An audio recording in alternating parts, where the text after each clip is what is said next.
Redaksia e posaçme e Enciklopedisë Shqiptare RMV zhvilloi takime përfaqësues të redaksisë qendrore. Në takim ata bën me dije se e kanë kryer fazën e parë të projektit, që është përcaktimi i zërave dhe tani vijon faza e dytë, në të cilën bëhet caktimi i autorëve dhe artikujve. Ky projekt, sipas drejtorit të Qendrës për Enciklopedinë në Akademinë e Shkencave të Shqipërisë Andreas Dushi, do të zgjasë 2 vite dhe fillimisht planifikojnë ta ofrojnë në format digjital dhe më pas në format të shtypur.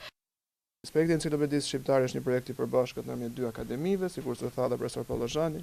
Akademisë Shkencave të Shqipërisë dhe Akademisë Shkencave dhe të Arteve të Kosovës, i cili është konceptuar në mënyrë të tillë që të jetë ndarë në 26 redaksi dëndore dhe tematike. Redaksia e posaçme me Maqedonisë së Veriut ka pas mundësinë për me propozu fjalë dhe artikuj në secilën prej këtyre redaksive tematike dhe me sa di unë është e përfaqësuar në secilën prej tyre. I pyetur se a kanë bashkëpunim me Akademinë e Shkencave dhe Arteve të Maqedonisë në këtë projekt, Aziz Pollozhani, antari i redaksisë së Enciklopedisë në RMV, u shpreh se janë trup i posaçëm dhe nuk parashohin asnjë komunikim me Ashamin.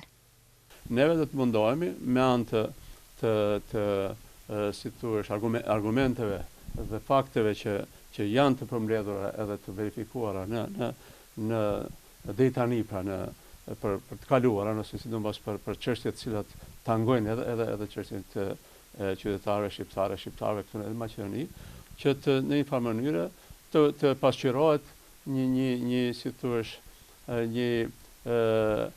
material i shkruar, të pasqyrohet një e vërtetë e cila është e bazuar vetëm në fakte, mbi çështje të ndryshme të cilat në një farë mënyrë shpeshherë jo rrallë edhe pa nevojë të turblojnë edhe raportet ndëretnike. Në Enciklopedinë Maqedonase të bërë nga Asham në vitin 2009, ku me pushtetin udhëhiqte kryeministri atëhershëm Nikola Gruevski, shqiptarët ishin quajtur si barbarë, të cilët vinin nga malet e veriut të Shqipërisë dhe uzurponin tokat maqedonase gjatë viteve të shekullit 7.